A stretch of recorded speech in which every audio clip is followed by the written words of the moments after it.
So magluluto ako ng pork bone soup. So ito yung ating mga ingredients. Ito yung pork bone.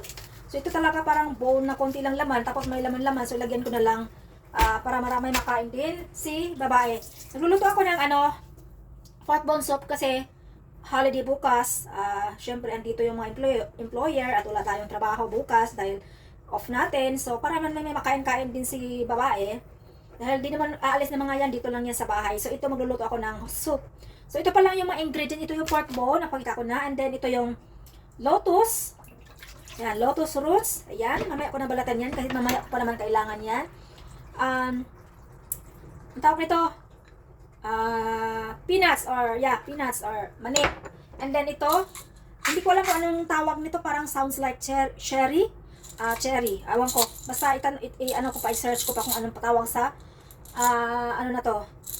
Ewan ko kung anong tawag niyan, basta yan. And then syempre meron akong onions and ginger. And of course, meron akong corn. So maglagay din ako ng corn. So ayan. So ang una ko muna gagawin ay yung pork bone. Syempre hugasan natin to. Konti lang kasi hindi naman magkakalasa yung lulutuin ko kung hindi ko siya walang ano. So maglagay tayo nito.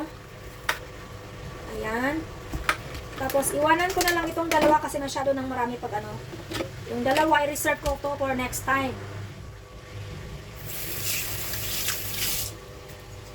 Huwag natin ubusin kasi masyado marami. Hugasan natin.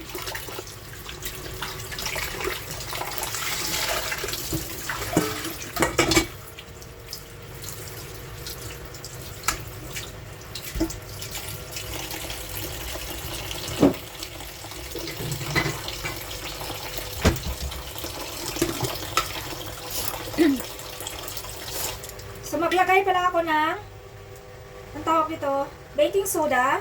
So isaglit lang natin yan pang patanggal ng syempre. Pero fresh ano ito guys, fresh pork bone.